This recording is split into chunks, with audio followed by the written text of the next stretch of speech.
Today on Soul Work for Moms. If you're a mom, I'm pretty sure I'd be safe in saying that you're busy. You probably feel like there isn't enough time to get everything done. You're probably overwhelmed when you think of everything there is to teach your children. And I bet you're longing for time to just relax, maybe even take a nap. My next guest was quick to correct me when I described her as busy, and it's a reframe I think we can all benefit from. Rachel DesRochers is a mom of 3, a wife, and a dream believer who has transformed her life through the message of gratitude. She's also founded 3 startups, Grateful Grams, the Northern Kentucky Incubator Kitchen, which now has 2 locations, and most recently, the Gratitude Collective.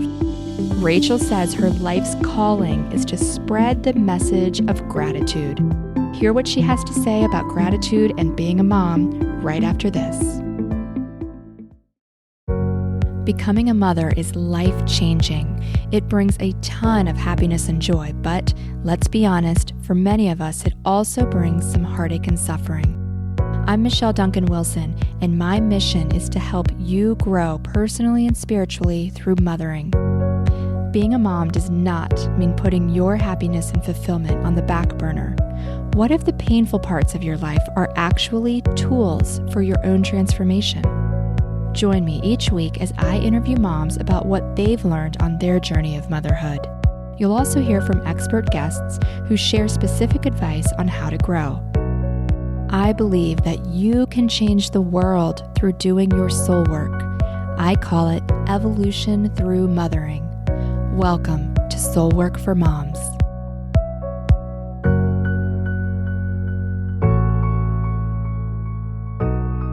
Rachel, welcome to the show. Hey, Michelle. Thanks so much for having me.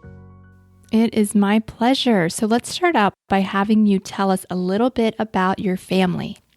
So I have 3 amazing children. Camden is my oldest, who I had when I was young, and now he is 14, a freshman in high school, and totally amazing. I said to him a couple weeks ago, I said, I think God knew I was going to need a 3rd adult in our family at this phase in my life.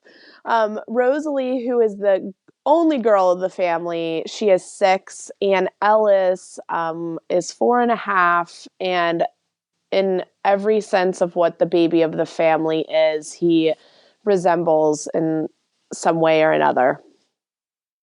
And tell us about your journey to motherhood. Did you always know that you wanted to be a mom?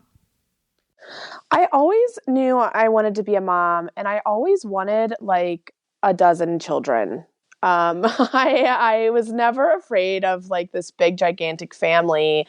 But when I gave birth to Rosalie, not that that role shifted, but what I viewed as a mother, or I think even more as a woman, and what I wanted to create with my life for my children changed. And so we wanted another kid. We got pregnant way sooner than we were expecting or planning on with Ellis. And it actually was so perfect. But after he was born, I mean, days after, I looked at my husband and I said, we're complete. Our family is complete. And it felt complete. I knew that the work that I am here to do, not that more children wouldn't add to that, but it's hard. Yeah, I've heard that from a lot of women who say that they just internally know when they're done having children. And I know that was the case for us when we had our 3rd, my husband and I. Something just clicked and we knew that we were done. There wasn't any specific reason. We just knew. Yeah. So, Rachel, you're a really busy woman. You have 3 businesses, you run women's circles, you have book clubs, and they're all centered around this message of gratitude. How did gratitude enter your life, and how did you realize that it was the message that you were meant to spread? So, first, I am going to go back because this mantra has really served me so well this year. And really, I think I've incorporated in the last year is this idea of busy. And busy is a word that turns women off for asking for help. And so what I have shifted that into is that I'm not busy at all. I actually have all the time in the world to do what I love to do and what serves us. And so that's actually opened up pockets of time where I have time to take a nap or watch TV, which before I would never allow myself to do because I was too busy. Wow, that's a really good reframe. It's a great reframe. It's changed everything and how I view my time. Yeah. And the pressure I put on myself to get things done. So the gratitude piece is there's so many little pieces. I think I was born for this message. I remember my father teaching me, in grade school about, the mean girls and really developing how I needed to love myself and be happy with who I was. And my mother, she definitely plays a role in that. My husband and I met him, when he was not sober and was with him through his process of becoming sober, which is a huge piece of gratitude in our lives. Also, the day my husband and I, we worked together at a job, and we both committed to not talk negative about people anymore. Not to get caught in the cattiness or the gossip of a workplace environment. And within, I think, 6 weeks, I had lost my job. Wow. And that was when I was face to face with, wait a second, I'm choosing this lifestyle of love and peace and gratitude and joy. And I think the universe just said, you're here for bigger things. So let's get you on the right track. And that was really a defining moment because I finally had time. Right. Forced time, right? Nobody wants to lose their job, but forced time to look at life differently and what I want to do with the rest of my life or that moment or, the next steps. I want to take a second and re-emphasize for everyone that when Rachel committed to living differently, the first step being to not talk negatively about people with her husband, that is when life really started to change for her. When she chose the gratitude, she chose the joy, life shifted. And it doesn't always shift in the way we think it should. There's an old Zen story of good luck, bad luck. There are so many different versions of this story, but for those who aren't familiar, the story goes like this. There was a farmer who had only one horse, and the horse ran away. All the villagers said, "Oh, what bad luck." And the farmer said, "Good luck, bad luck." Then the horse showed up again and brought along with it 2 wild horses. The villagers said, "Oh, what good luck." And the farmer said, "Good luck, bad luck." The farmer's son ended up breaking his leg when getting thrown from one of the wild horses. The villagers said, "Oh, such bad luck." The farmer replied, "Good luck, bad luck." War came, and every man in the village was sent to fight. Everyone but the son with the broken leg. The villagers said, "What good luck?" And the farmer, he replied, "Good luck, bad luck." One of my children got Saturday school once, and I was so upset. It was Saturday right before spring break, and normally for Saturday school, you take your homework, and she had no homework because her teachers hadn't assigned any over spring break. So she came to me and she said, "Can you grab a book for me to read? Because I just have to sit there for 6 hours with nothing to do." So I grabbed Conversations with God for Teens, a book that I had been hoping that she would read for ever, and she was always uninterested. So that Saturday school that I was so upset about could potentially be a pivotal moment in my daughter's life because she had nothing to do but sit and read that book. We can't always correctly interpret life's events. Rachel lost her job just weeks after choosing to not take part in the workplace gossip. But we can choose to commit to living life in a way that is true for us. Rachel, that's a really powerful story of you setting intention to live in gratitude and then having your life open to new possibilities. I'd like to, if you don't mind, go a little deeper into your reframe of busy, because what mom doesn't feel busy? How did you come to that? Did someone make that suggestion to you, or were you just like, this is not working for me? It was honestly, I love women, all women, moms, not moms. And I think we're all mothers, right? But I had a woman who was a business owner, and she said, I really, really want to connect with you and just talk to you and ask you questions, but I feel like you're so busy and so many people want that from you. And it really was an aha moment that that's something that I can simply change. And I can change it and talk about that change, right? So as a leader, being willing to say, wait a second, let's reframe it. Let's look at it differently. What is busy? Why is that the word that we choose to define our time? What does it hold us back from doing or completing because we're busy? Now, I'm really busy. I am that. But I don't let that word stop me anymore from doing what I need to do, I feel called to do, how I want to do, how it serves me or serves our community. Got it. So busy is a mindset that keeps us going, going, going. So got it. Getting back to the message of gratitude, how does that play into your family and your role as a mother? Yeah, it's something we talk about every day.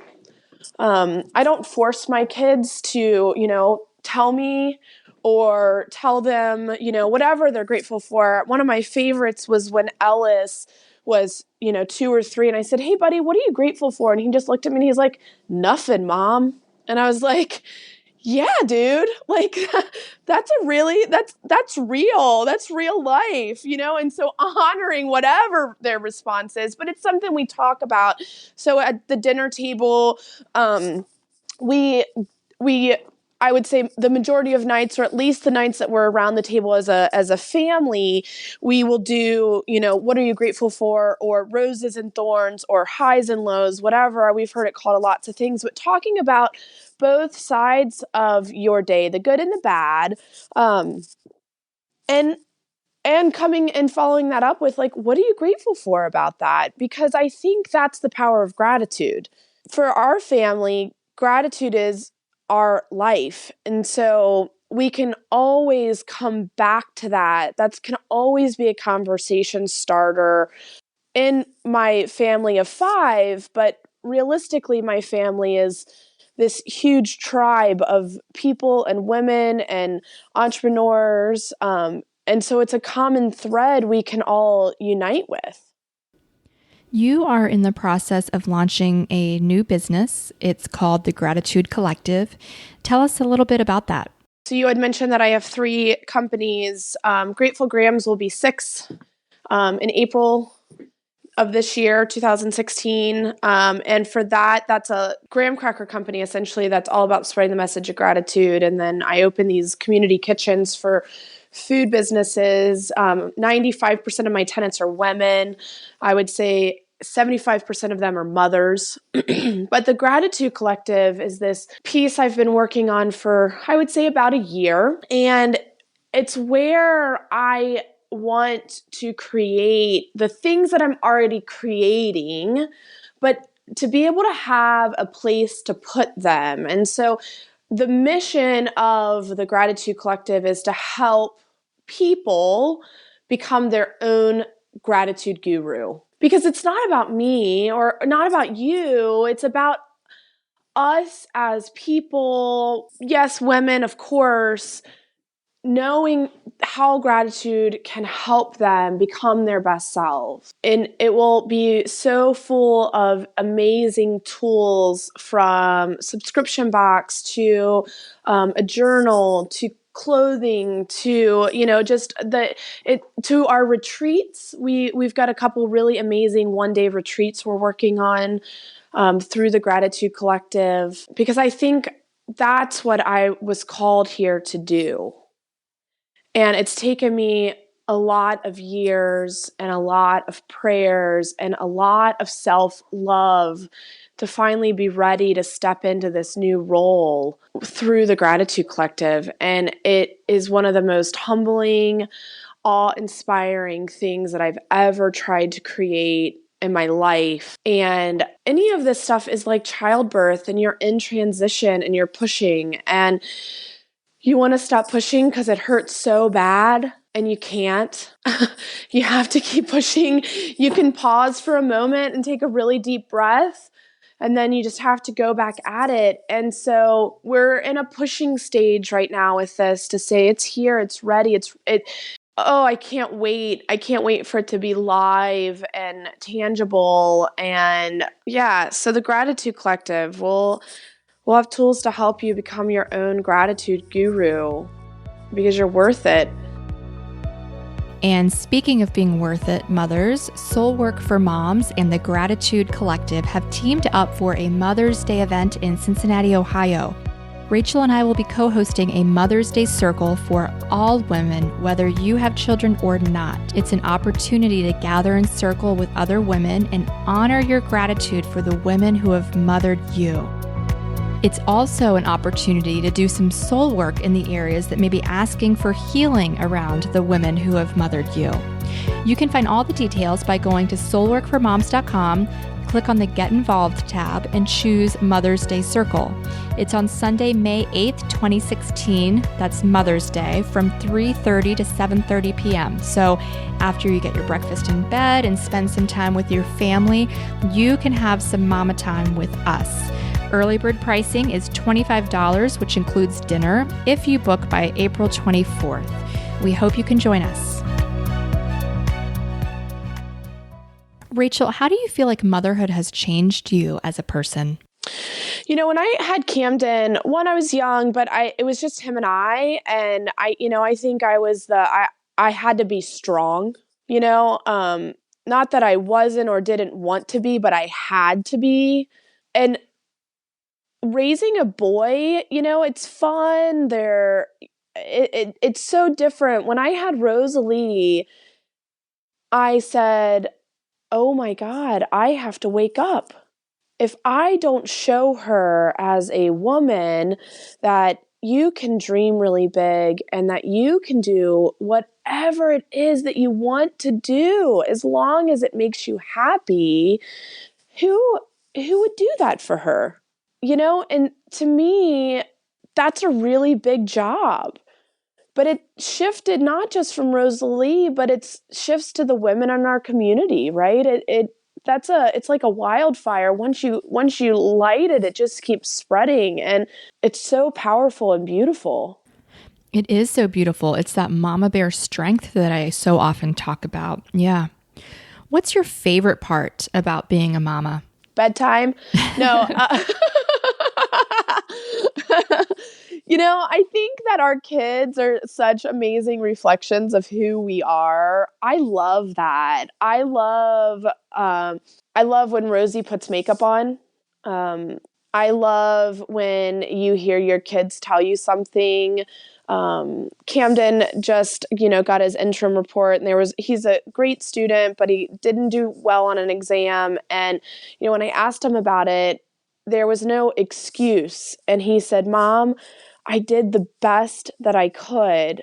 And I was so honored as a mother to hear that, because I looked at him and it took me like 3 days to process that, which seems silly, but I came home the other night from book club, and I said, the words you chose in that situation make me feel like you listened to me.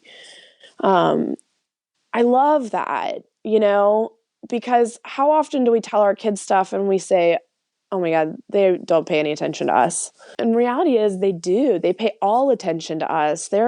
We're their best teachers. All I want to teach my kids is, live a life that fills you. live a life that makes you happy.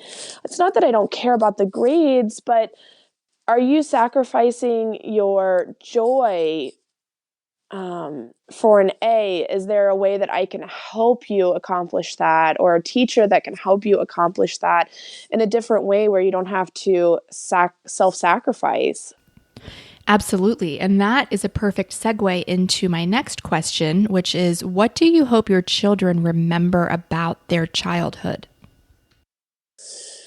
Oh, that I loved unconditionally in my own way. I think we put, I think we put these expectations on ourselves as mothers that, I miss a lot, right? So the busy part of me misses a lot. And I said to my husband the other night, I said, what I realized is that it's not about going to the basketball game. It's about, doing something special with them. And I've really been, I think, working on this piece because it's allowed me to look at my relationship with my mother and my relationship with my father and who they were. And that's such a beautiful reflection, but that I'm doing my best. Yeah, you bring up such a beautiful topic, and that is that quite often through the birth of our motherhood comes a forgiveness of many of the things that we were holding against our own parents. So many of the things that we felt they weren't doing for us, when held against the light of our own parenting, can show us that they were doing the very best that they could. And Right. that suddenly not only do we see they were doing the best they could, a lot of times we can see how much they were doing that we never gave them credit for. Absolutely. Absolutely. Yeah, it's so cool. I mean, and even, it's so funny because my dad is awesome and he did stuff with us, but he worked, right? So he wasn't the dad that was like, let's go to the zoo. That wasn't his role. And it's so funny because my husband is that role. But what I have realized is that is me. I'm not the mom that's like, let's go to the zoo. I'm the mom that's like, let Rosie and I have our singing circle we go to, and Camden and I have this fun event that we go to called Food Fight, and like that's our special date nights.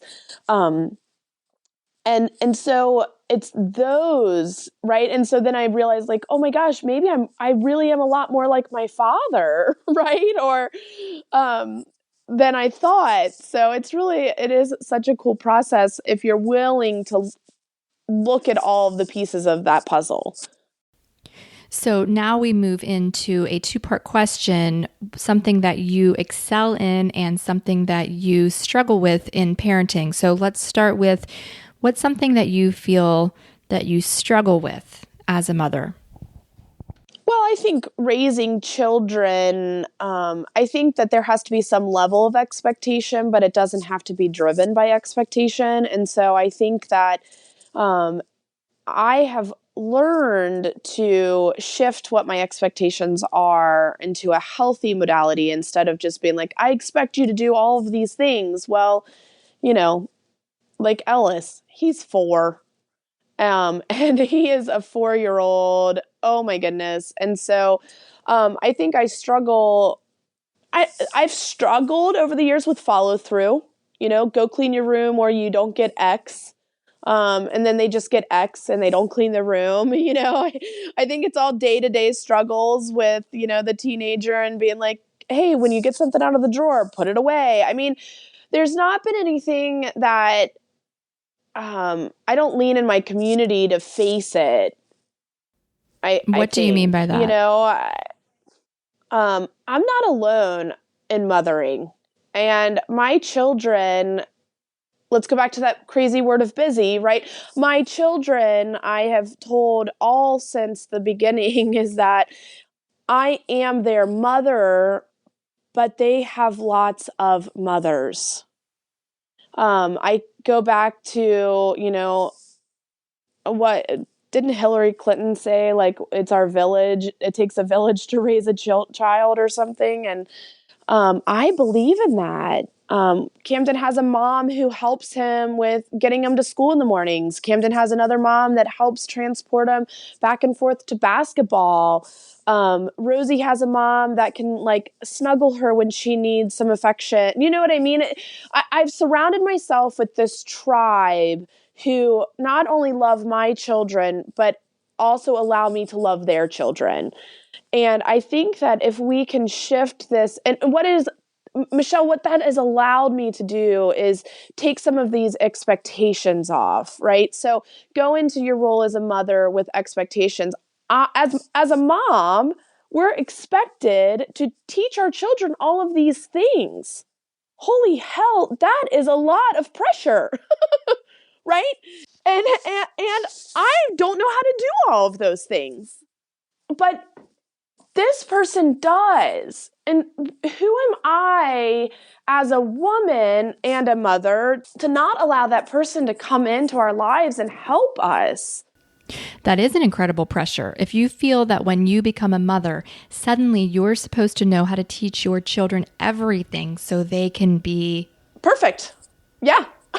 Yeah. And I love the humility you have in saying, you know what, I can't do it all and I don't have to do it all. And my children are better for it when I have, as you say, a tribe of women that you also allow to mother your children. Rachel, I could spend all day talking with you on motherhood, but we are going to start to wrap it up now. But I have one last question for you, and that is, what is one thing that you want all mothers to know?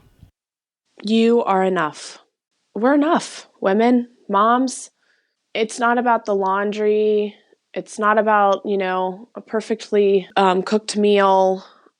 It's about really loving ourselves and for women to know that they're worth self-acceptance. In one of these branding things we just did, it was, I believe in you. And then it shifted, though. It's like, I believe in me. And that is so important as mothers to tell yourself that you're enough and that you're doing a really great job. Rachel DesRochers, thank you so much for sharing what you have learned on your journey of motherhood with us today. Michelle, thank you for doing this amazing soul work for moms. It is absolutely an honor to be part of it. So what did you think, mamas? I took a ton from that interview. If you did too, you might like the soul worksheet from today's episode. It's free and you can find it in the show notes. And this week on the soul worksheet, you'll be journaling about the reframe of being busy. You'll also be journaling about feeling called to commit to living in your values, and also about gratitude and how you can incorporate that into your family.